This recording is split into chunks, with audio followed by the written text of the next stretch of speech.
Bu sifatlar turkumining 5-darsi. Ushbu darsda arab harflarining o'ziga xos xususiyatlarini o'rganishda davom etamiz. Har bir harfning qanday talaffuz qilinishi uning sifatlari bilan bog'liq bo'lgani uchun bu mavzu tajvidni to'g'ri o'rganishda juda muhim hisoblanadi. Endi esa sifatlarning ikkinchi qismiga o'tamiz. Bu qismga qarama-qarshisi bo'lmagan sifatlar kiradi. Arab tilida bu sifatlar qarama-qarshisi yo'q bo'lgan sifatlar deb ataladi. Ularning soni jami 8 ta bo'lib, har biri arab harflarining talaffuziga o'ziga xos ta'sir ko'rsatadi. Ba'zi sifatlar tovushning kuchliroq chiqishiga sabab bo'lsa, boshqalari esa tovushning yumshoqroq yoki ma'lum bir tarzda eshitilishiga yordam beradi. Bu bilimlar Qur'oni Karim tilovatini yanada aniq, chiroyli va tajvid qoidalariga muvofiq o'qishga yordam beradi, inshaalloh. Bu bo'lim biz avvalgi 4 dars davomida o'rgangan sifatlardan biroz farq qiladi. Oldingi darslarda biz qarama-qarshi juftliklariga ega bo'lgan sifatlarni muhokama qilgan edik. Ya'ni bir sifat mavjud bo'lsa, unga qarama-qarshi bo'lgan boshqa sifat ham mavjud edi. Masalan, ham sifati tovushning nafas bilan chiqishini bildiradi, ya'niki jarangsiz. Uning qarama-qarshi sifati esa jahr bo'lib, bunda tovush aniq va kuchliroq eshitiladi, ya'niki jarangli. Shunga o'xshash tarzda oldingi darslarda o'rgangan barcha sifatlarning o'ziga xos qarama-qarshi juftlari mavjud edi.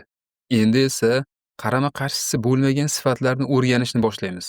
Bu sifatlarning har biri mustaqil xususiyat hisoblanadi. Shuning uchun ularni tushunish va o'rganish usuli ham biroz boshqacharoq bo'ladi. Ushbu sifatlar mavzuning murakkabligi va o'zaro bog'liqligiga qarab bir necha darslarga bo'lib o'rganiladi. Bugungi darsda qarama-qarshisi bo'lmagan sifatlarning dastlabki 3 tasini ko'rib chiqamiz. Bular sofir, tafashshi va lin. Dars davomida ushbu sifatlarning ma'nosi, qanday talaffuz qilinishi va qaysi harflarda uchrashi haqida batafsil ma'lumot olamiz, inshaalloh. Bu esa Qur'oni Karim tilovatida harflarni yanada aniq va tajvid qoidalariga muvofiq o'qishga yordam beradi. Birinchi sifat sofir. Arab tilida sofir so'zi hushtakka o'xshash ovoz yoki hushtak chalish degan ma'noni anglatadi. Bu sifat 3 ta harfga xos. Bular sin, sod va zay. Sofir nima degani? Bu ushbu harflarni talaffuz qilayotganda hosil bo'ladigan o'tkir va hushtakka o'xshash tovushdir. Siz sin, sod yoki zay harflaridan birini to'g'ri talaffuz qilganingizda shu harf bilan birga nozik, o'tkir va aniq eshitiladigan bir tovush ham chiqadi. Ana o'sha tovush sofir deb ataladi. Masalan, sin harfini talaffuz qilganingizda havoning til va tishlar orasidan o'tishi natijasida hushtakka o'xshash tovush eshitiladi. S. Xuddi shunday, sod va zay harflarda ham ushbu sifat mavjud bo'lib, u talaffuz vaqtida sezilishi kerak. As. Az. Demak, Qur'oni Karimni o'qiyotganda sin, sod va zay harflarini aytishda sofir sifatining tovushi aniq eshitilishi lozim. Bu tovush harfni boshqa harflardan ajratib turadi va uning asl talaffuzini saqlashga yordam beradi. Endi savol tug'ilishi mumkin. Sofir sifati shunchalik muhimmi? Ha, albatta. Chunki ushbu sifatga e'tibor berilmasa, harfning tabiiy tovushi zaiflashib qolishi yoki noto'g'ri talaffuz qilinishi mumkin. Ba'zan odam o'z tilidagi talaffuz odatlari ta'sirida bu harflarni yetarlicha aniq chiqarmaydi. Natijada sofir tovushi yo'qolib, harfning asl xususiyati namoyon bo'lmay qoladi. Endi sofir sifatini talaffuz qilishda uchraydigan eng keng tarqalgan xatolar haqida gaplashamiz. Birinchi muhim qoida shuki, sin, sod va zay harflarini talaffuz qilayotganda lablar ishtirok etmasligi kerak. Ba'zi o'quvchilar hushtakka o'xshash tovushni kuchaytirishga urinib, lablarini oldiga cho'zib yuboradilar yoki yumaloqlashtirishadi. Natijada harfning tabiiy tovushi o'zgarib ketadi. S. As. Az. Xuddi shuningdek, ayrim kishilar tilning uchini oldingi tishlarga haddan tashqari qattiq bosadilar. Bu ham noto'g'ri bo'lib, harfning tabiiy chiqishiga salbiy ta'sir qiladi. S. As. Ez. Odatda bunday xatolar o'quvchi sofir sifatini ko'rsatishga haddan tashqari urinib, talaffuzda mubolag'a qilganida yuz beradi. Aslida esa sofir sifati tabiiy ravishda eshitilishi kerak. Uni sun'iy ravishda kuchaytirish yoki chiqarishga urinish talab qilinmaydi. Ikkinchi keng tarqalgan xato esa sofir tovushining juda zaif chiqishi yoki umuman eshitilmasligidir. Agar sin, sod va zay harflarini talaffuz qilayotganda ushbu sifatga e'tibor bermasangiz, harfning o'ziga xos hushtakka o'xshash tovushi yo'qolib qolishi mumkin. Masalan, يسمعون الصلاة يزكى. biroq bu tovush haddan tashqari kuchli yoki sun'iy bo'lmasligi kerak. يسمعون الصلاة يزكى. Demak, to'g'ri talaffuzning mezoni quyidagicha: sofir tovushi aniq eshitilsin. Lablar talaffuzga aralashmasin, til tishlarga ortiqcha bosilmasin, hushtaksimon tovush yo'qolib ketmasin va nihoyat tovushni chiqarishda mubolag'a qilinmasin. Shunday qilib, biz qarama-qarshisi bo'lmagan sifatlarning birinchisi sofir bilan tanishdik. Endi esa ikkinchi sifat tafashshi haqida o'rganamiz. Tafashshi so'zi lug'aviy jihatdan tarqalish, yoyilish yoki sochilish degan ma'nolarni anglatadi.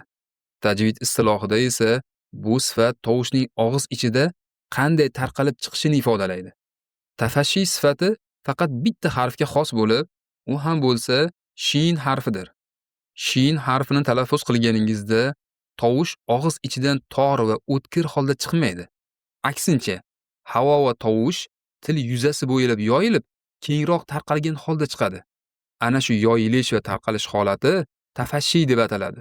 Shuning uchun shin harfi o'ziga xos tovushiga ega bo'lib, boshqa harflardan ajralib turadi.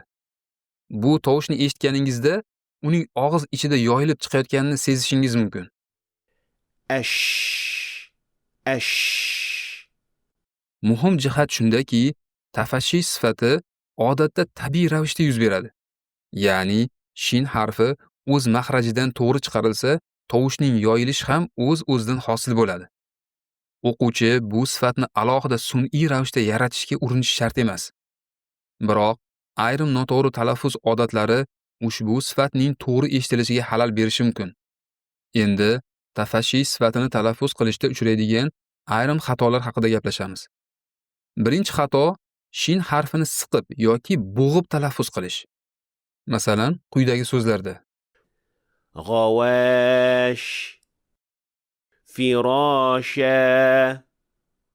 Shu sababli shin harfini talaffuz qilayotganda tovushning og'iz ichida tabiiy ravishda tarqalishiga imkon berish lozim. غواش فراشا. Biroq bu sifatni chiqarishda ham mubolag'a qilish kerak emas. Tovush tabiiy va muvozanatli bo'lishi lozim. Ya'ni harfni haddan tashqari kuchaytirish ham, juda zaif chiqarish ham noto'g'ri hisoblanadi. Ikkinchi muhim masala lablarning holati bilan bog'liq. Shin harfini talaffuz qilayotganda lablar tabiiy ravishda biroz harakatlanishi mumkin. Bu odatiy holat va bundan xavotirlanishga hojat yo'q. Ammo ayrim kishilar harfni yanada ta'sirliroq chiqarish maqsadida lablarni ataylab oldinga cho'zadilar. Ash. Ash. Bu esa noto'g'ri odat hisoblanadi. Chunki lablarning ortiqcha harakati harfning asl tovushini o'zgartirib yuborishi va shin harfiga qo'shimcha hushtaksimon tovush qo'shilishi mumkin. Shuning uchun shin harfini talaffuz qilayotganda quyidagilarga e'tibor bering. Tovush og'iz ichida tabiiy ravishda yoyilsin. Harfni bo'g'ib yoki siqib talaffuz qilmang. Tafashshi sifatini chiqarishda mubolag'a qilmang.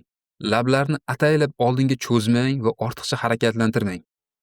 Ushbu darsda o'rganadigan oxirgi sifatimiz lin sifatidir.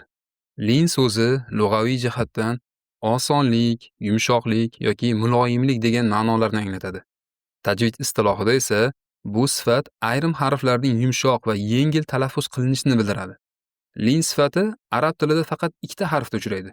Bular vav va ya. Lekin har safar ham vav va ya harflarida lin sifati mavjud bo'lavermaydi. Bu sifat faqat ma'lum bir holatda paydo bo'ladi. Lin sifati hosil bo'lishi uchun ikki shart bo'lishi kerak. Birinchisi, vav va ya harfi sukunli bo'lishi kerak. Ikkinchisi, ushbu sukunli harfdan oldingi kelgan harf fathali bo'lishi kerak. Xo'sh, lin sifati aslida nima va u qanday hosil bo'ladi? Lin sifati ushbu ikki harfning mahraji keng va oson bo'lgani sababli hosil bo'ladi. Ushbu tovushlarni talaffuz qilganingizda til va og'iz a'zolariga ortiqcha bosim tushmaydi. Tovush yengil va ravon tarzda chiqadi. Ana shu yengillik lin sifati hisoblanadi.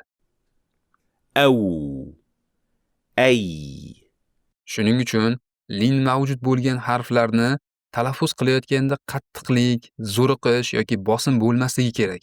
Ba'zi o'quvchilar vav va ya harfini talaffuz qilishda tilni yoki og'iz a'zolarini ortiqcha siqib yuboradilar. Natijada harfning tabiiy yumshoqligi yo'qoladi. Masalan, quyidagi so'zlarda خوف بيت vav va ya harflari yengil va ravon talaffuz qilinishi kerak. Agar bu harflar bosim bilan yoki qattiq chiqarilsa, lin sifati to'liq namoyon bo'lmaydi va talaffuzda xato yuzaga keladi. To'g'ri talaffuzda esa tovush erkin va yumshoq oqib chiqadi. Mana bunday. خوف بيت Lin sifati qachon hosil bo'lishini yanada yaxshiroq tushunish uchun lin harflaridan oldin keladigan harakatlarning ahamiyatini o'rganamiz. Agar vavdan oldin domma kelsa yoki yadan oldin kasra kelsa, u holda ular lin harflari bo'lmaydi. Aksincha, ular mad harflariga aylanadi.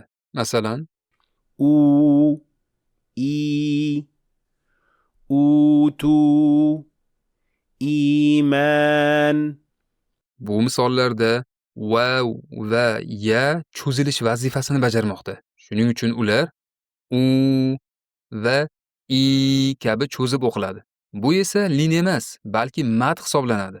Shuningdek, agar vav yoki ya harflarining o'zida fatha bo'lsa, ular ham lin harfi hisoblanmaydi. Masalan, و يا bu yerda vav va ya harflari harakatli harflardir. Ular oddiy undosh harflar sifatida talaffuz qilinadi va lin sifati bilan o'qilmaydi. ولد يلد Xulosa qilib aytganda, lin sifati faqat quyidagi holatda hosil bo'ladi. Vav yoki ya sukunli bo'lsin, ulardan oldin fathali harf kelsin. Ana shunda ushbu harflar yumshoqlik va yengillik bilan talaffuz qilinadi va lin sifati namoyon bo'ladi. Shunday qilib, ushbu darsda qarama-qarshisi bo'lmagan sifatlarning dastlabki 3 tasini o'rgandik. Bular sofir, tafashshi va lin.